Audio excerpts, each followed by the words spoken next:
السلام عليكم ورحمة الله.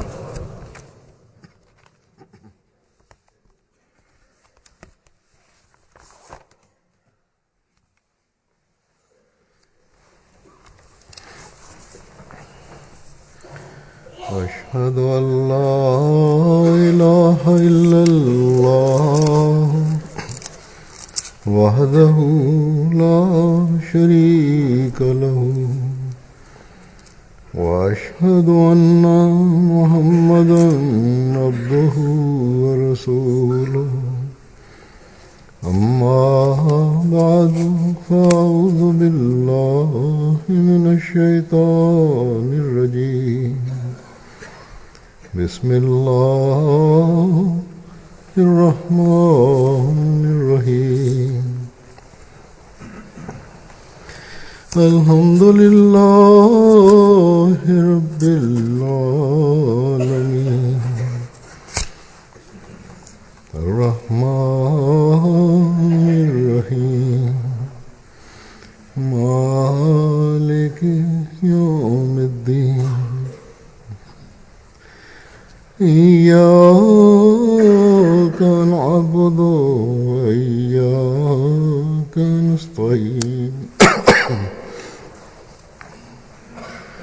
اهدنا الصراط المستقيم صراط الذين أنعمت عليهم غير المغضوب عليهم ولا الضالين.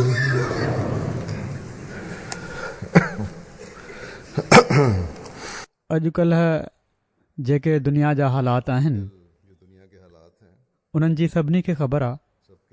हर हंधि फितनो ऐं फ़साद बर्पा आहे. इस्लाम मुख़ालिफ़ ताक़तूं इन्हनि हालतुनि जो ज़िम्मेवार जहिड़ो की मां केतिरा ई भेरा चई चुको आहियां मुसलमाननि खे करार ॾियनि थियूं.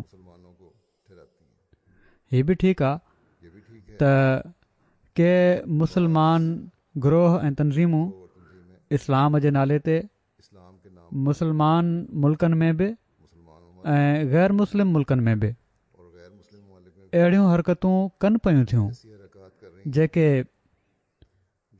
ज़ुल्म ऐं बरबरीत खां सवाइ कुझु न आहिनि ऐं इस्लाम जी तालीम जो इन सां परे जो बि वास्तो न आहे. पर हीअ बि हक़ीक़त आहे त हिकिड़ी मनसूबाबंदी हेठि मुसलमाननि में ही हालात पैदा कया विया आहिनि ऐं कया पिया था वञनि. इस्लाम खे नुक़सान उमूमन ख़ुदगर्ज़ मुसलमाननि ऐं मुनाफ़िक़नि ई पहुचायो आहे जेके पंहिंजे मफ़ादनि जे लाइ अहिड़ियुनि ताक़तुनि हथ इस्तेमालु थींदा रहिया आहिनि. बहरहाल दुनिया जा उमूमी हालात ख़राब आहिनि. कुझु मुसलमाननि जे ग़लति अमल जे करे इस्लाम मुख़ालिफ़ ताक़तुनि खे इस्लाम खे बदनाम करण जो ख़ूब मौक़ो मिले पियो थो. त ज़ाहिर आहे असीं अहमदी मुसलमान बि इन जे करे इन जो निशानो बणिजूं था. तोड़े असांखे ॼाणण वारा ॼाणनि था त अहमदियत जी तालीम ऐं अमल मुहबत प्यार ऐं भाईचारे खां अलावा कुझु न आहे. पर आम माण्हू असांखे बि ओड़ो ई सम्झनि था जहिड़ो मीडिया आम तसवुर मुसलमाननि ऐं इस्लाम जे बारे में फैलाए छॾियो आहे. किन मुल्कनि जूं क़ौम परस्त तनज़ीमूं ऐं पार्टियूं का ॻाल्हि ॿुधण ई नथियूं चाहिनि ऐं सिर्फ़ु मनफ़ी रवैया ऐं सोचूं ऐं इन जे मुताबिक़ अमल ते ई ज़ोर आहे. इन मुखालफ़त खे जर्मनीअ जे ओभरे हिसे में बि मुंहुं ॾियणो पए थो ऐं हॉलैंड में बि, जिथे तमामु जल्द चूंडियूं थियण वारियूं आहिनि। अहिड़ी तरह यूरोप जे ॿियनि मुल्कनि में बि राइटिस्ट हाणे ज़ोर वठी रहिया आहिनि ऐं अमरीका जो हाल त साम्हूं ई आहे। ऐं पोइ अहमदी न सिर्फ़ मुसलमान हुअण जी हैसियत सां ऐं पर मुसलमान मुल्कनि में अहमदी हुअण जी हैसियत सां बि इन्हनि सख़्तियुनि मां गुज़रनि पिया था, सिर्फ़ु इन लाइ जो असां अचण वारे मुनादी खे जेको अल्लाह ताला जे वाइदे जे मुताबिक़ आयो मञी वरितो आहे। पाकिस्तान में त ज़ालमाणे कानून जे करे मुल्ला खे खुलियल मोकल मिलियल आहे ऐं मुल्ला खां डिॼी अदालतूं बि इंसाफ़ न करण ते मजबूर आहिनि। पर हाणे अलजाइर में बि अदालतुनि इहे ई रवैया अख़्तियार करे वरिता आहिनि त फ़क़ति नाले में मुल्ला जे डप खां मासूम अहमदिन खे जेल में ग़लति इल्ज़ाम हणी मोकिलियो पियो थो वञे। हिन वक़्तु बि उते घटि में घटि 16 अहमदियत जे करे जेल जी सज़ा काटनि पिया था। त अहिड़े में हिकिड़े अहमदी खे छा करणु घुरिजे? असां वटि न दुनिया जी हुकूमत आहे, न ई दुनिया जी दौलत ऐं तेल जो पैसो आहे। हा, हिकिड़ी शइ आहे जंहिं ॾांहुं दुनिया जे हर अहमदी खे तमामु घणी तवजो ॾियण जी ज़रूरत आहे ऐं उहा आहे इबादतूं, सदका ऐं इस्तिग़फ़ार जे ज़रिए ख़ुदा ताला जो कुर्ब हासिल करणु। इहे ई शयूं आहिनि जेके अल्लाह ताला जे रहम खे जोश में आणींदियूं आहिनि ऐं इंसान अल्लाह ताला जी पनाह में ईंदो आहे। इबादतुनि ॾांहुं ऐं ख़ासि तौर ते नमाज़ुनि ॾांहुं, उन्हनि जी अदायगी ॾांहुं मां गुज़िरियल ख़ुतबनि में तवजो ॾियारे चुको आहियां। अॼु सदकनि ऐं इस्तिग़फ़ार जे हवाले सां वधीक ॻाल्हि कंदुसि, छो त ही ख़ुदा ताला जे रहम खे हासिल करण जो ज़रियो आहिनि। इंसान में तमामु घणियूं कमज़ोरियूं हूंदियूं आहिनि। अक्सर करे असां दुनिया जे कमनि जी मसरूफ़ियत जे करे पंहिंजी इबादतुनि खे बजा आणण जो बि हक़ अदा नाहियूं कंदा। का ज़ाती ॾुखियाई अचे त थोरी सदके ॾांहुं तवजो पैदा थी वेंदी आहे, न त न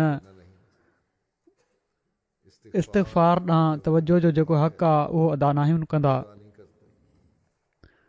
जेकॾहिं असां मां हर हिकु पंहिंजो जाइज़ो वठे त हीअ शइ वाज़े थी वेंदी त असां मां अक्सर हीअ हक़ अदा नथा कनि। सो जेकॾहिं अल्लाह ताला जे फज़लनि खे हासिल करणो आहे ऐं उन जे रहम खे जोश ॼाणाइण वारो ऐं दुश्मननि ऐं मुखालफ़नि जी कोशिशुनि खे नाकाम ऐं नामराद करण वारो बणिजणो आहे त असांखे इन्हनि ॻाल्हियुनि ॾांहुं बहरहाल तवजो ॾियणी पवंदी जेके अल्लाह ताला जी रज़ा ऐं उन जी बख़्शिश खे हासिल करण वारियूं आहिनि। जॾहिं अल्लाह ताला फ़रमाए थो त मां तौबह ऐं इस्तिग़फ़ार ऐं सदका क़बूल कंदो आहियां त ही इन लाइ त तव्हां तौबह ऐं इस्तिग़फ़ार ॾांहुं तवजो ॾियो त जीअं तव्हां जूं ॾुखियायूं ख़तमु कयां, तव्हां जूं बेचैनियूं ख़तमु कयां, तव्हां खे पंहिंजे वेझो कयां, तव्हां जे गुज़िरियल गुनाहनि खे माफ़ कयां, तव्हां खे सही अब्द बणिजण जी तौफ़ीक़ अता कयां, तव्हां ते पंहिंजो रहम कयां जहिड़ो क हिन आयत में बि क़ुर शरीफ़ में अलाह ताला फ़रमाए थो त अलम यालमू अन अल्लाह हुवा यक़बलु तौबत अन इबादिही व याख़ुज़ु सदक़ात व अन अल्लाह हुवा तव्वाबुर रहीम। माना त छा उन्हनि खे ख़बर नाहे त अल्लाह ताला ई पंहिंजे बाननि जी तौबा क़बूल कंदो आहे ऐं सदका क़बूल कंदो आहे ऐं अल्लाह ताला ई आहे जेको तौबा क़बूल करण वारो ऐं बार बार रहम करण वारो आहे।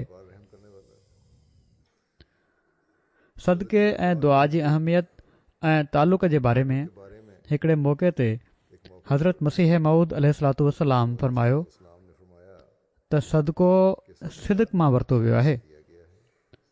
जॾहिं को शख़्स वाट ख़ुदा जी सदको ॾींदो आहे त मालूम थियो ख़ुदा ताला सां सिदक थो रखे, सचाई जो थो तालुक़ रखे। ॿियो दुआ फरमाइनि था त दुआ सां क़ल्ब ते सोज़ो गुदाज़ ऐं रिकत पैदा थींदी आहे। दुआ उहा आहे जेका दिलि में सोज़ ऐं रिकत पैदा करे। दुआ में हिकिड़ी क़ुर्बानी आहे। सिदक ऐं दुआ जेकॾहिं ही ॿ ॻाल्हियूं मुयसरु अची वञनि त अक्सीर आहे। हिकिड़ो कामयाब इलाज आहे जेकॾहिं ही ॿई ॻाल्हियूं मुयसरु अची वञनि त। सो इस्तग़फ़ार बि दुआ ई आहे। ऐं जॾहिं इंसान पंहिंजे गुनाहनि खे ऐं पंहिंजनि कमज़ोरियुनि खे साम्हूं रखंदे दुआ घुरंदो आहे त हिकिड़ी रिकत ऐं जोश पैदा थींदो आहे ऐं थियणु घुरिजे। दिलि में हिकिड़ो दर्द पैदा थियणु घुरिजे। सिर्फ़ु वात सां अस्तग़फ़िरुल्लाह चवणु ऐं तवजो अल्लाह ताला जे बदिरां कंहिं ॿिए हंधि रहण सां मक़सदु पूरो नाहे थींदो। सो अल्लाह ताला दुआउनि खे ॿुधंदो आहे ऐं सदकनि खे जेके बेचैनीअ जी हालति में अल्लाह ताला जो रहम हासिल करण जे लाइ ॾिना वेंदा आहिनि, अल्लाह ताला उन्हनि खे क़बूल कंदो आहे। ऐं जॾहिं बानो ही अहद बि कंदो आहे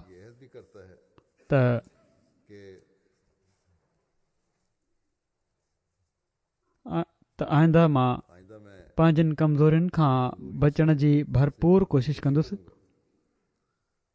ऐं जॾहिं बानो अल्लाह ताला जो रहम जज़्ब करण जी कोशिशि करे त पोइ अल्लाह ताला पाण सॻोरन सल्लल्लाहु अलैहि वसल्लम जे ज़रिए सां असांखे हीअ ख़ुशख़बरी बि ॾिनी आहे त दुआउनि ऐं सदकनि खे क़बूल ॾिनी अथई ऐं दुआउनि ऐं सदकनि खे क़बूल करण जी मज़ीद वज़ाहत फ़रमाई अथई ऐं फ़रमाए थो त मुंहिंजे ॿाननि खे ॿुधाए छॾ त जेकॾहिं मुंहिंजो ॿानो मूं ॾांहुं हिकु विख पंधु करे अचे थो त मां उन ॾांहुं ॿ विखूं पंधु करे वञा थो ऐं जेकॾहिं मुंहिंजो ॿानो तेज़ पंधु करे मूं ॾांहुं अचे थो त मां डोड़ी अचां थो। सो अल्लाह ताला जे रहम जी का हद न आहे। पोइ पाण सॻोरन सल्लल्लाहु अलैहि वसल्लम हीअ बि फ़रमायो आहे त अल्लाह ताला त वॾो हया वारो आहे, वॾो सख़ी आहे, वॾो करीम आहे। जॾहिं बानो उन जे अॻियां पंहिंजा हथ बुलंद कंदो आहे त हू उन्हनि खे ख़ाली हथ ऐं नाकाम वापसि कंदे शर्माईंदो आहे। हा, हीअ थी सघे थो जहिड़ी तरह बानो नतीजा घुरे थो या नतीजनि जी ख़्वाहिश रखे थो, ज़रूरी न आहे त ओड़ी तरह ऐं ओड़ी महिल उन जा नतीजा ज़ाहिर थी वञनि। कॾहिं कॾहिं अल्लाह ताला जी हिकमत हेठि कुझु वक़्त खां पोइ ऐं कंहिं ॿिए रंग में उन्हनि दुआउनि ऐं सदकनि जा नतीजा ज़ाहिर थी रहिया हूंदा आहिनि। कॾहिं ओड़ी तरह फौरी तौर ते नतीजा ज़ाहिर थी वेंदा आहिनि। सो ही कामिल ईमान हुअणु घुरिजे त ख़ुदा ताला जॾहिं फ़रमायो आहे त मां दुआउनि खे ॿुधंदो आहियां, मां इस्तग़फ़ार क़बूल कंदो आहियां, मां सदका क़बूल कंदो आहियां, माना त जॾहिं इंसानु पंहिंजे गुनाहनि खां माफ़ी घुरी रहियो हुजे ऐं आईंदा गुनाहनि ऐं कमज़ोरियुनि खां बचण जो अहद बि करे रहियो हुजे ऐं भरपूर कोशिशि बि करे रहियो हुजे त हू उनखे क़बूल कंदो आहे ऐं हर क़िस्म जी परेशानियुनि ऐं ॾुखियाईनि मां कढंदो आहे। हमेशह यादि रखणु घुरिजे त अल्लाह ताला असांजी दिलनि जो हाल ॼाणे थो। तंहिं करे असांजा ॾेखाव जा अमल उन वटि क़बूल नाहिनि थींदा ऐं ख़ालिस थी करे अमल कया वञनि त जहिड़ो क पाण सॻोरनि सलाहु अलैहि वसल्लम फरमायो आहे, बग़ैर नतीजे या अजुर जे नाहे छॾींदो अलाह ताला पोइ।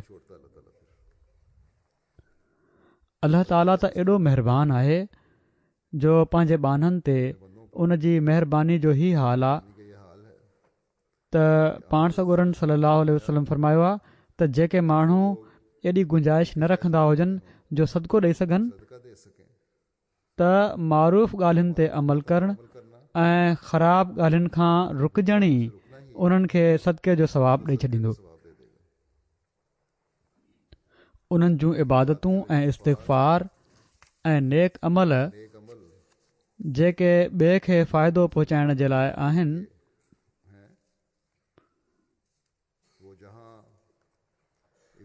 उहे जिथे इबादतुनि ऐं इस्तग़फ़ार जी सूरत में अल्लाह ताला वटि मक़बूल थींदियूं, उते उहो नेक अमल सदकनि जो सवाब बि हासिल करे रहियो हूंदो।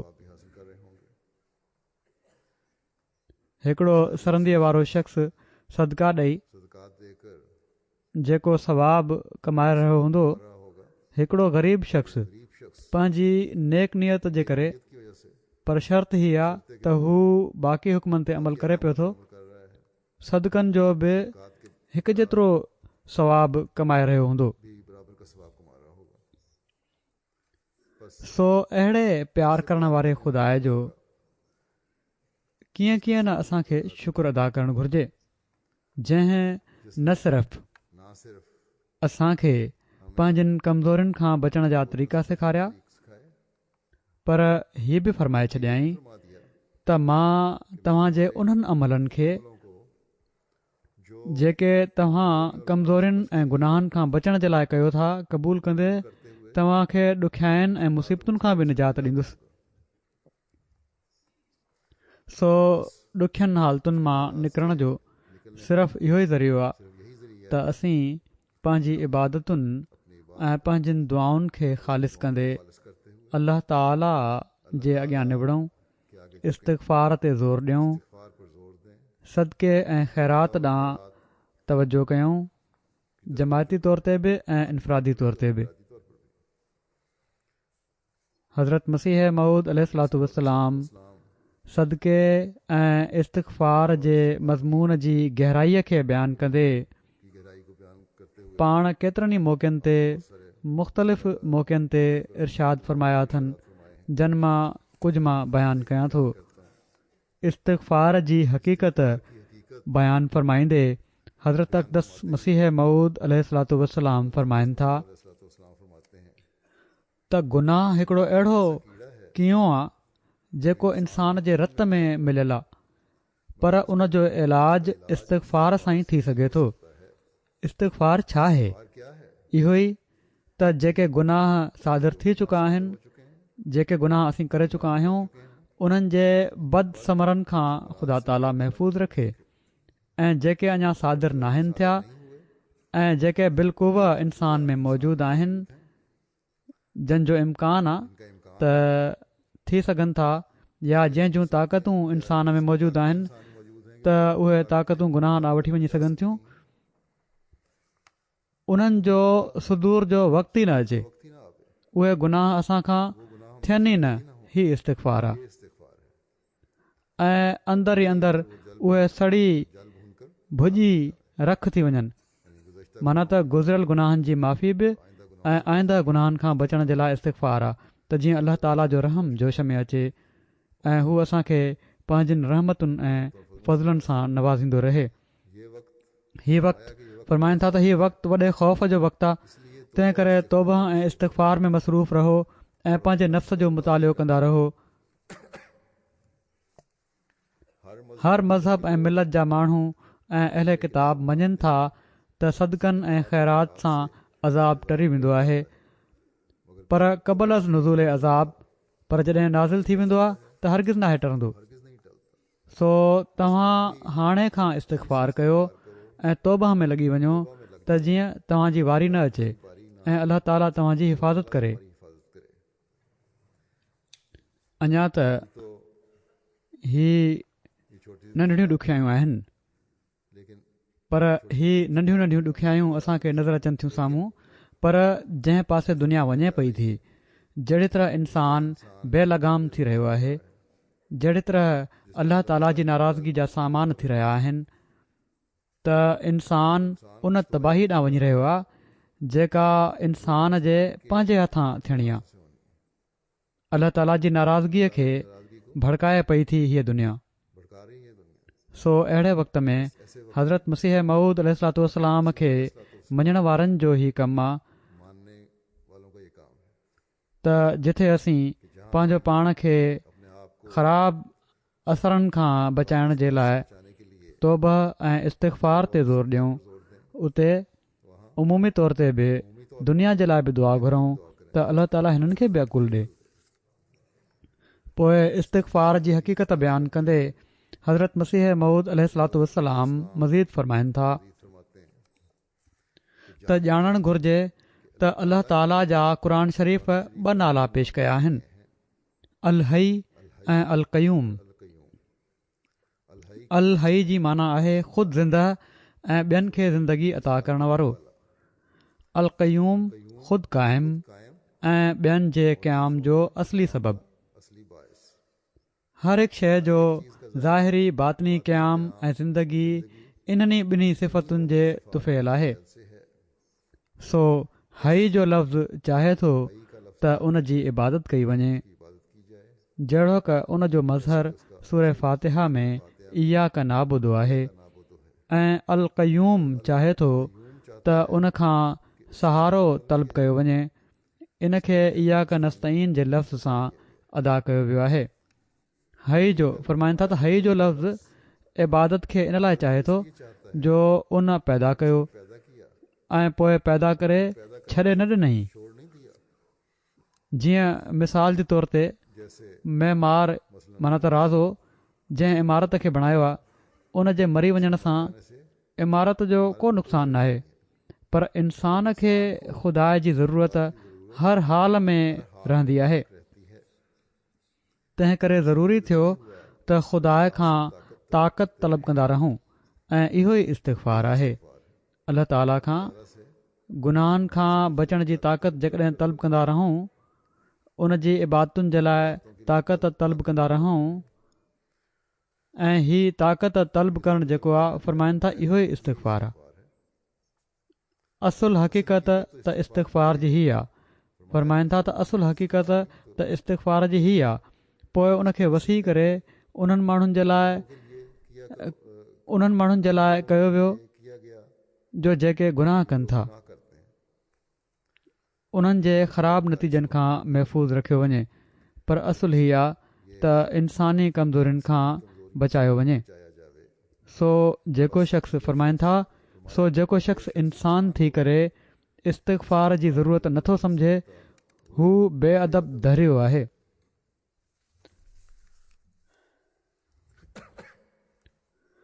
अल्लाह ताला जो क़ुर्ब हासिल करणु ऐं तौबा ऐं इस्तिग़फ़ार जी अहमियत बयानु फ़रमाईंदे हज़रत मसीह मऊद अलैहिस्सलाम फ़रमाइनि था त इंसान खे तमामु वॾे कम जे लाइ मोकिलियो वियो आहे। इन कम जो तफ़सील पाण ई बयानु फ़रमायाऊं इन खां पहिरियां त इंसान पंहिंजी हालत में पाक तब्दीली पैदा करे। हीउ तमामु वॾो कमु आहे इंसान जे लाइ त पंहिंजनि हालतुनि में पाक तब्दीली पैदा करे ऐं ख़ुदा ताला सां सुलह करे, उनखे नाराज़ न करे ऐं पतो करे त कहिड़े मक़सद जे लाइ दुनिया में आयो आहे। हीअ बि इल्मु हुअणु घुरिजे इंसान खे त कहिड़े मक़सद जे लाइ दुनिया में आयो आहे। ऐं हीउ मक़सदु जहिड़ो की असीं ॼाणूं था, अलाह ताला बयानु बि फ़रमायो आहे त अलाह ताला जी इबादत करे उन जो कुर्ब हासिलु करिणो आहे। बहरहाल पोइ पाण फ़रमाइनि था तमामु वॾे कम जे लाइ मोकिलियो वियो अथसि, पर जॾहिं वक़्तु ईंदो आहे त हू उन कम खे पूरो नाहे कंदो त ख़ुदा बि पोइ उन जो कमु ख़तमु करे छॾींदो आहे। ख़ादिम खे ॾिसी वठो त जॾहिं हू सही कमु नाहे कंदो त मालिक उनखे परे करे छॾींदो आहे। पोइ ख़ुदा ताला उन वजूद खे कीअं क़ाइमु रखे जेको पंहिंजे फ़र्ज़ खे पूरो नथो करे। पाण मिसाल ॾींदे फ़रमाइनि था त असांजा मिर्ज़ा साहब माना त हज़रत मसीह मऊद अलैहिस्सलाम जा वालिद मरहूम ऐं मक़फूर 50 सालनि ताईं इलाज कंदा रहिया। उन्हनि जो कौल हुयो त उन्हनि खे को हुक्मी नुस्ख़ो न मिलियो। सच इहो ई आहे त ख़ुदा ताला जे इज़न खां बग़ैर हर हिकु ज़रो जेको इंसान जे अंदरि वञे थो कॾहिं बि फ़ाइदेमंद नथो थी सघे। फ़रमाइनि था त तौबा ऐं इस्तिग़फ़ार तमामु घणो करणु घुरिजे त जीअं ख़ुदा ताला पंहिंजो फज़ुलु करे। जॾहिं ख़ुदा ताला जो फज़ुलु ईंदो आहे त दुआ बि क़बूल थी वेंदी आहे। ख़ुदा इहो ई फ़रमायो आहे त दुआ क़बूल कंदुसि ऐं कॾहिं चयो अथई त मुंहिंजी क़ज़ा ऐं क़दर मञो। तंहिं करे हज़रत मसीह मऊद अलैहिस्सलाम फ़रमाइनि था त इन लाइ मां त जेसि ताईं इज़न नथी वञे घटि उमेद क़बूलियत जी कंदो आहियां। बानो तमामु ई कमज़ोर ऐं बेवस आहे, सो ख़ुदा जे फज़ल ते नज़र रखणु घुरिजे ऐं अलाह ताला जे फज़ल ते नज़र रखण जे लाइ हर वक़्तु ख़ुदा ताला ते नज़र रखण जी ज़रूरत आहे। उन सां ॻंढियल रहण जी ज़रूरत आहे। तौबा ऐं इस्तिग़फ़ार करण जी ज़रूरत आहे। अलाह ताला जो हक़ अदा करणु ऐं उन जे बाननि जो हक़ अदा करण जी ज़रूरत आहे। पोइ इन ॻाल्हि खे बयानु फ़रमाईंदे त रोअण ऐं सदका फ़र्द क़रारदाद जुर्म खे बि रद्द करे छॾींदा आहिनि। पाण अलैहिस्सलाम फ़रमाइनि था त दुआ तमामु वॾी सिपर कामयाबी जे लाइ आहे। यूनुस जी क़ौम गिरयोज़ारी ऐं दुआ जे सबबु अचण वारे अज़ाब खां बची वई। मुंहिंजी सम्झ में फ़रमाइनि था त मुंहिंजी सम्झ में मुहातबत मुग़ाज़बत खे चइबो आहे, माना त पाण में ग़ज़बनाक थियणु ऐं हिक ॿिए सां कावड़ करणु या कंहिं ॻाल्हि ते कावड़ करणु।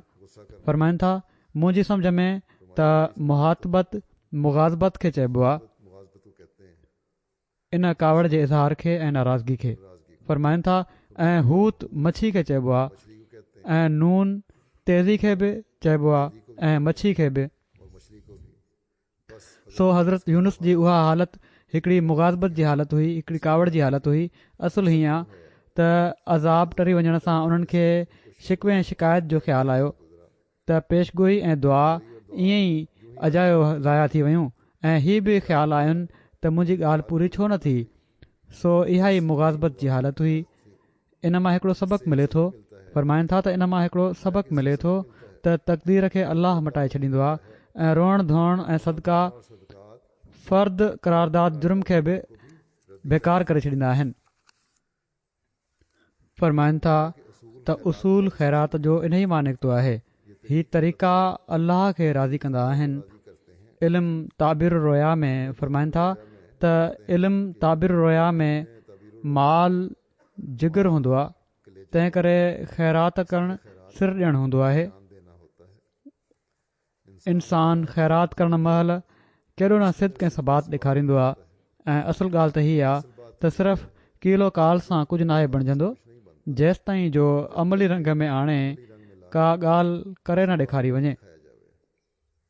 फ़रमाइनि था त सदको उनखे इन लाइ चवंदा आहिनि जो सादिकनि ते निशान करे छॾींदो आहे। हज़रत यूनुस जे हालात में दुर मंसूर में लिखियलु आहे त पाण चयाऊं त मूंखे पहिरियां ई मालूम हुयो त जॾहिं तुंहिंजे साम्हूं को ईंदो त तोखे रहम अची वेंदो, अलाह ताला खे रहम अची वेंदो।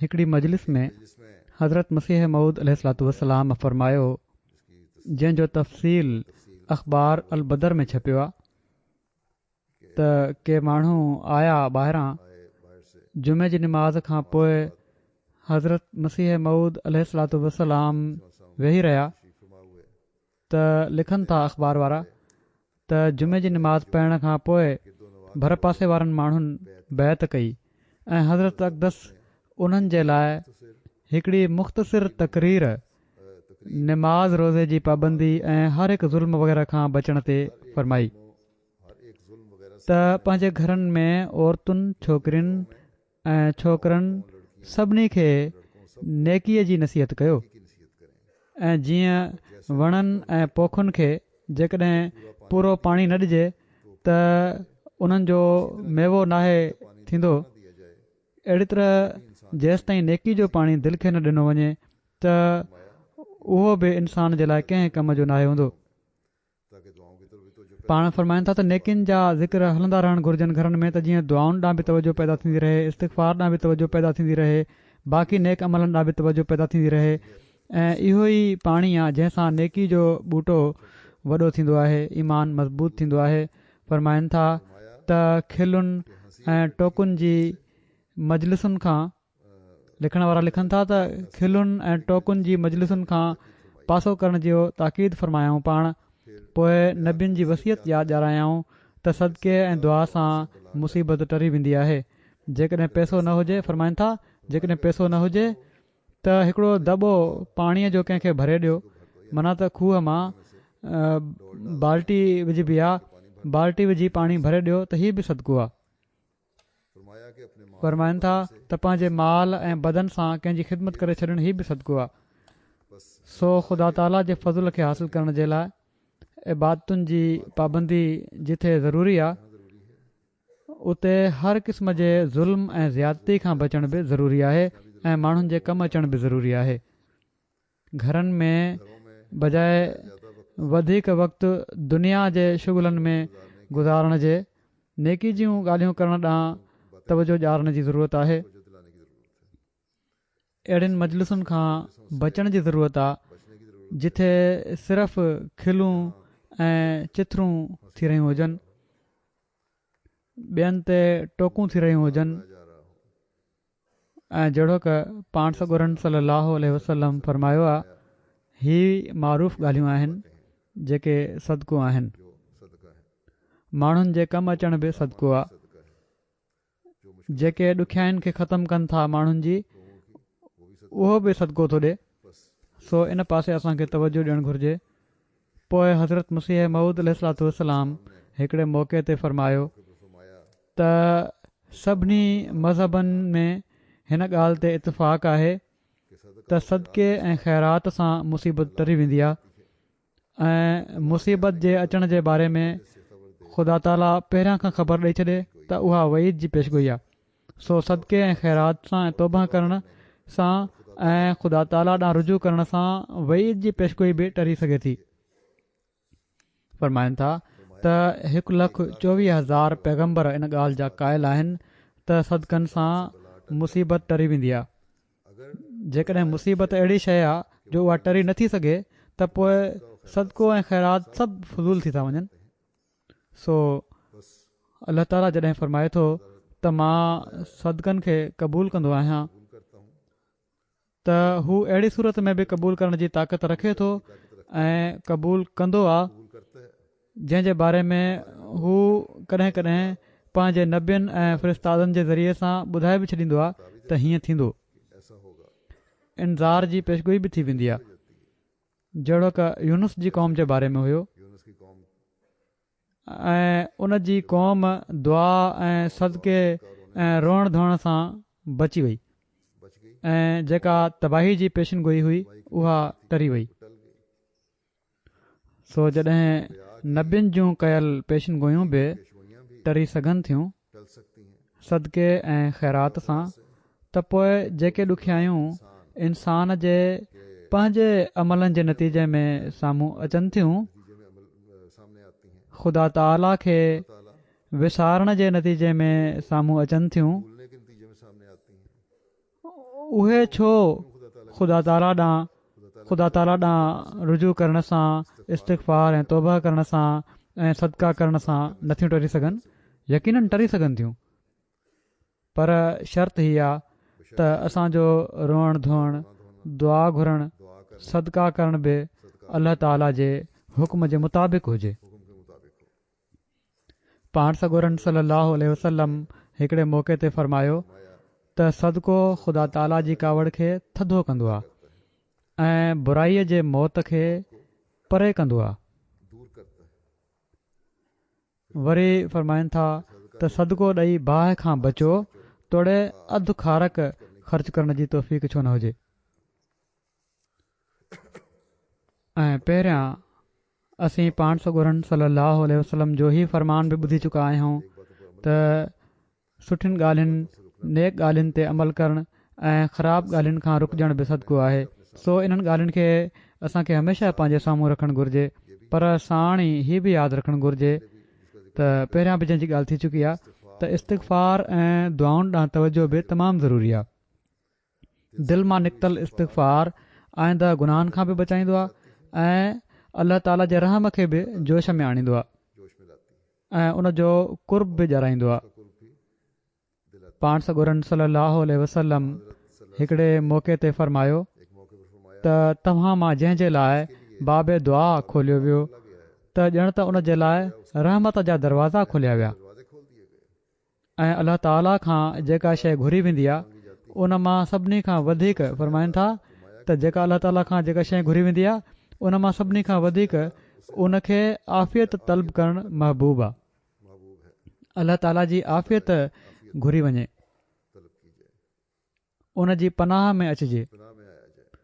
पाण सॻोरन सल्लल्लाहु अलैहि वसल्लम बि फ़रमायो त दुआ उन इब्तिला जे मुक़ाबले में जेको अची चुको हुजे ऐं उन जे मुक़ाबले में जेको अञा न आयो हुजे नफ़ो ॾींदी आहे। फ़रमाइनि था त ए अल्लाह जा बानो, तव्हां ते लाज़मी आहे त तव्हां दुआ कंदा कयो। वरी हज़रत मसीह मऊद अलैहिस्सलातु वस्सलाम फ़रमाइनि था त यादि रखो, ग़फ़लत जो गुनाह पशेमानी जे गुनाह खां वधीक हूंदो आहे। हीउ गुनाह ज़हरीलो ऐं कातिल हूंदो आहे। तौबह करण वारो त ईअं ई हूंदो आहे जो ॼण त उन गुनाह कयो ई नाहे। जंहिं सची तौबह कई, इस्तिग़फ़ार कयईं, पंहिंजे गुज़िरियल गुनाहनि जी माफ़ी घुरियईं, आईंदा गुनाहनि खां बचण जो अहद कयईं, अहिड़ी तरह आहे ॼण त उन गुनाह कयो ई नाहे।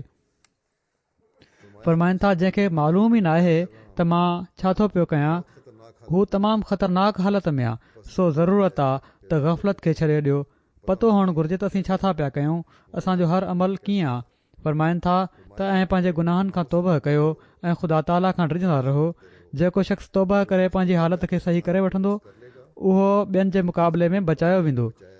सो दुआ उन ई खे फ़ाइदो पहुचाए सघे थी जेको ख़ुदि बि पंहिंजी इस्लाह करे थो ऐं ख़ुदा ताला सां पंहिंजे सचे तालुक़ खे क़ाइमु करे थो।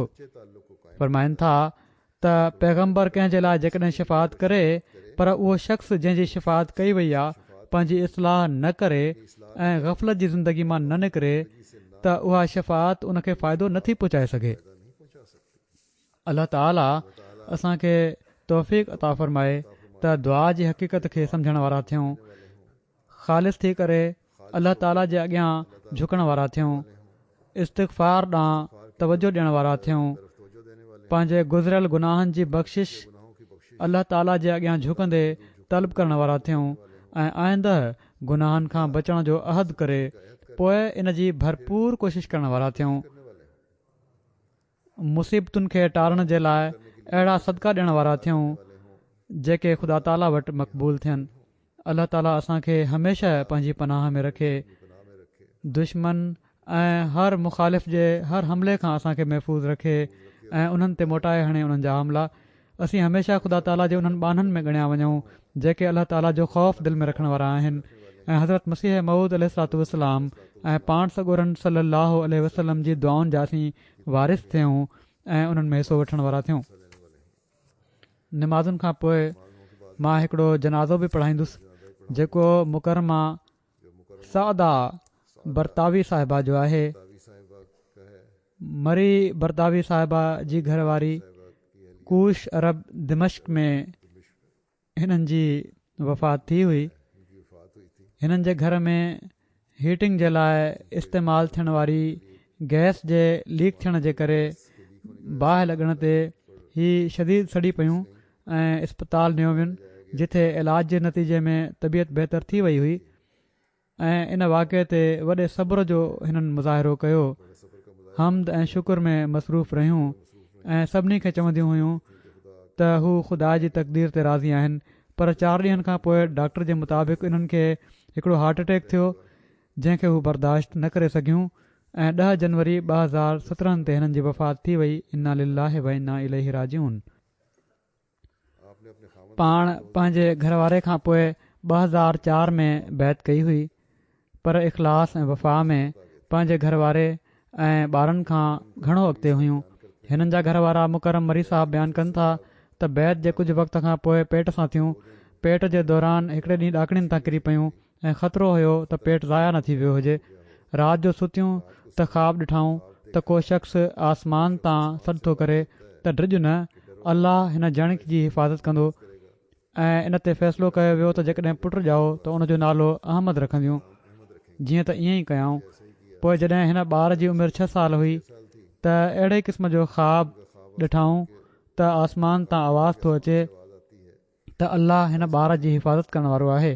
इन खां बाद हिकिड़े ॾींहुं इन ॿार सां गॾु हाईवे जे किनारे हली रहियूं हुयूं जो ओचितो उन ॿार हथु छॾायो ऐं रोड क्रॉस करणु लॻो। इन ते हिननि मथो पकड़ियो ऐं अखियूं ॿूटे छॾियऊं। जॾहिं अखियूं खोलियाऊं त हिननि जो ॿारु बिल्कुलु ठीकु ठाक रोड जे ॿिए पासे पहुची चुको हुयो ऐं हथु लुॾे रहियो हुयो। हिन ते उन्हनि खे उहो पंहिंजो ख़्वाब यादि अची वियो। हिननि जा घर वारा बयानु कनि था त नेकिन में अॻिते वधी वञण वारियूं हुयूं। जॾहिं बि मां कंहिंसां का नेकी करण जो सोचींदो हुउसि ऐं चवंदो हुउसि त मां घरवारी खे ॿुधाईंदुसि त असांखे ईअं करणु घुरिजे, त हूअ ॿुधाईंदी हुई त मां बि ईअं सोचियो हुयो ऐं मां इन यकीन सां इन ते अमल करे छॾियो आहे त तव्हां मुखालफ़त न कंदव।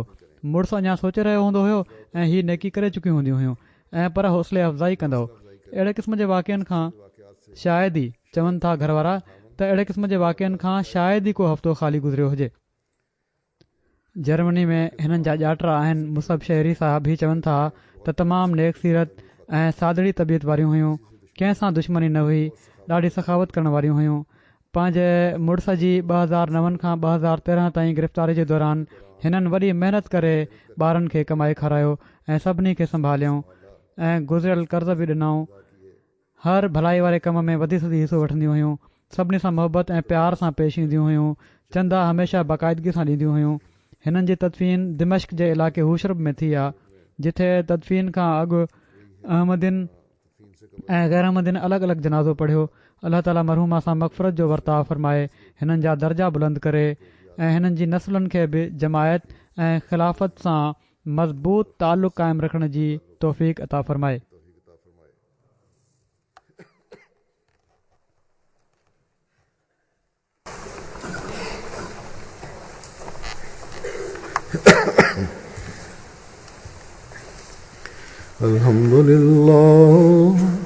अल्हम्दुलिल्लाह नहमदुहु व नस्तईनुहु व नस्तग़फिरुहु व नुमिनु बिही व नतवक्कलु अलैहि व नऊज़ु बिल्लाहि मिन शुरूरि अनफुसिना व मिन सय्यिआति अअमालिना।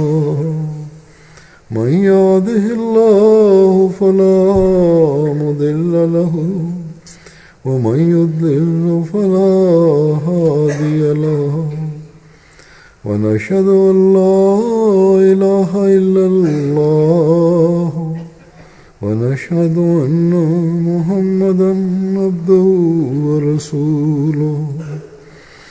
इबादल्लाहि रहमकुमुल्लाह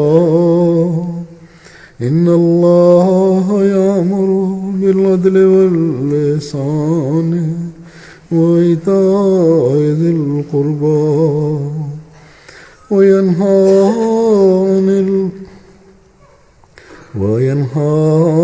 अनिल फ़हशाइ والمنكر والبغي يعظكم لعلكم تذكرون اذكروا الله يذكركم وادعوه يستجب لكم ولذكر الله أكبر.